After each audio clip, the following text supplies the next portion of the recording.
উদ্দেশ্য ও লক্ষ্য।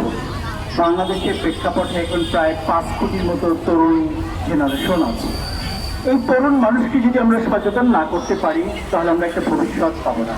আমরা চাই সুন্দর একটা জাতি, সুন্দর একটা ভবিষ্যৎ। আর এই সুন্দর জাতি আর এই সুন্দর ভবিষ্যৎ যদি পেতে হয় তাহলে অবশ্যই আমাদেরকে ধূমপানকে, তামাককে না বলতে হবে। কারণ আপনারা সবাই জানেন প্রতি বছর প্রায় 2 লক্ষ মানুষ প্রত্যক্ষ পরোক্ষভাবে বিভিন্ন রোগ, ক্যান্সার, কার্ডিয়ার, লিভার, কিডনি, বিভিন্ন ডিজিজের তামাকের কারণে মারা যাচ্ছে। শুধু দর্শক, আমরা তামাক মুক্ত বাংলাদেশ চাই, মাদক মুক্ত বাংলাদেশ চাই, তামাক মুক্ত বাংলাদেশ চাই। জাতীয় প্রেস ক্লাবের সামনে আজকের ওয়ার্ল্ড ক্যান্সার সোসাইটি বাংলাদেশ আয়োজিত তামাক বিশ্ব তামাক মুক্ত দিবস 2026-এ আমরা এই অঙ্গীকারই করছি, আমরা তামাক চাষ করব না এবং মাদকাসক্ত বা যারা ধূমপান করে তাদেরকে আমরা বিরত থাকতে বলব। এই তামাক ক্যান্সারের হতে করে, তামাক মানুষের জীবনঘাতী ব্যাধি এবং জীবনকে শেষ করে। এই তামাককে আমরা বিদায় জানাই, তামাককে আমরা না বলি, ধূমপানকে আমরা না বলি, মাদকাসক্তকে আমরা না বলি। তাই সেই আলোচনাটি জাতীয় প্রেস ক্লাবের সামনে মানববন্ধনের মাধ্যমে হচ্ছে।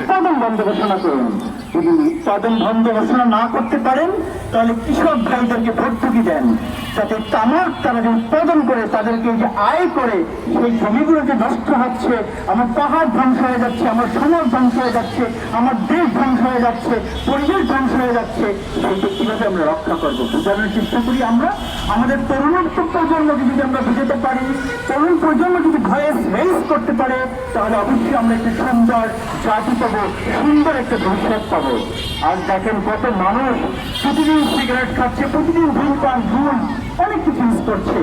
সেই সিগারেট ইউজ করছে সবকিছু আমাদের প্রধান যে অতিথি তার কাছ থেকে আপনারা সাইন্টিফিক ব্যাখ্যা থেকে শুরু করে সবকিছু আপনারা শুনলেন। আমি ওই বিষয়ে যাব না, আমি শুধু জনসচেতনতা কিভাবে করা উচিত, এদেশের মানুষকে কিভাবে ভালো রাখা উচিত সেই বিষয়গুলি আপনাদেরকে একটু তুলে ধরতে চাচ্ছি। আমরা আমাদের যে কৃষকের যে জমিগুলো আছে সেগুলোতে তামাক উৎপাদন বন্ধ করে সেখানে আমরা কিভাবে খাদ্যশস্য উৎপাদন করতে পারি সেই বিষয়গুলোকে মাননীয় সরকার প্রধানকে বিশেষভাবে নজর দেওয়ার অনুরোধ করছি। আমরা যদি এই বিষয় রক্ষা না করতে পারি তাহলে আমাদের সামনে মহা বিপদ দাঁড়িয়ে যাচ্ছে। চিকিৎসা শাস্ত্রে আপনারা জানেন যে তামাক কোম্পানিগুলো তার ট্যাক্স ভ্যাটের কথা বলে। ট্যাক্স ভ্যাটের বিনিময়ে আমরা পাচ্ছি মাত্র 40,000 কোটি টাকা, কিন্তু আমাদের স্বাস্থ্য খাতে ক্ষতি হচ্ছে 80,000 কোটি টাকার চেয়ে বেশি। তাহলে আপনাদের কাছে, বিলিগের কাছে প্রশ্ন করি, জাতির কাছে প্রশ্ন করি, 40,000 বলো না, 87,000 বলো না, 80,000 বলো। তাই আসুন আজ থেকে তামাককে আমরা না বলি, ধূমপানকে না বলি।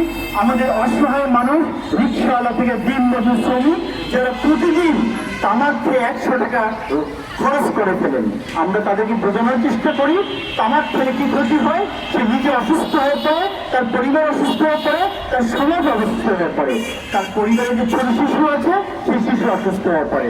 দুদিন পর দেখা যাচ্ছে আমাদের দিনমজুর শ্রমিক ভাই তারা অসুস্থ হয়ে হসপিটালে দৌড়াচ্ছে, দৌড়িয়ে তাদের টাকা নষ্ট করছে। তাদের পিছনে এই যে তারা তামাক খেয়েছিল, কিন্তু তারা যদি টাকাটা জমিয়ে রাখতো, প্রতিদিন তারা যে 100 টাকার মতো খরচ করে ফেলে, দিন শেষে দেখা যায় 80 থেকে 100 টাকা তাদের সেভ হচ্ছে, বছর শেষে তাদের প্রায় 1 লাখ টাকার মতো থেকে যাচ্ছে। তার ফলে কি হচ্ছে, অর্থনৈতিকভাবে সম্বল হচ্ছে এবং তারা অর্থনৈতিকভাবে নিজে প্রতিষ্ঠিত হতে পারছে। এই বিষয়গুলো আমাদের রিক্সাওয়ালা ভাই, আমাদের দিনমজুর ভাই, আমাদের শ্রমিক ভাই যারা অসচেতন তাদেরকে আমাকে বুঝাতে হবে, ডোর টু ডোর, ঘরে ঘরে গিয়ে বুঝাতে হবে। কারণ তাদেরকে অভ্যস্ত করেছে, কারা করেছে? তামাক কোম্পানিগুলো করেছে। আবার এই তামাক কোম্পানিগুলো কি করে হসপিটাল করতেছে, একদিকে আমাদের টাকাগুলো লুট করে খাচ্ছে, আরেকদিকে আবার কি করে তারা হসপিটাল করে আমাকে নিয়ে ট্রিটমেন্ট করে সেখানেই আবার আমাকে আইসিইউতে ভর্তি করে দিচ্ছে। একটি আজব অবস্থা। আমরা যদি আজব অবস্থা থেকে বাঁচতে চাই তো এই তরুণ প্রজন্ম, 5 কোটি তরুণ প্রজন্মকে ভয়েস রেইজ করতে হবে। এখানে আছেন প্রায় কিছু কিছু আমাদের কয়েকশো এখানে তরুণ প্রজন্মই আছেন যারা নেতৃত্ব দেবেন পরবর্তী। আমি তাদেরকে বিনীতভাবে অনুরোধ করবো তোমরা নিজেরা সচেতন হয়ে এখানে এসেছো এবং তোমরা নিজেরা সচেতন হয়, অন্যকে সচেতন করো। যদি তোমরা সচেতন না হতে পারি তাহলে আমরা আসলে কোথায় গিয়ে দাঁড়াবো?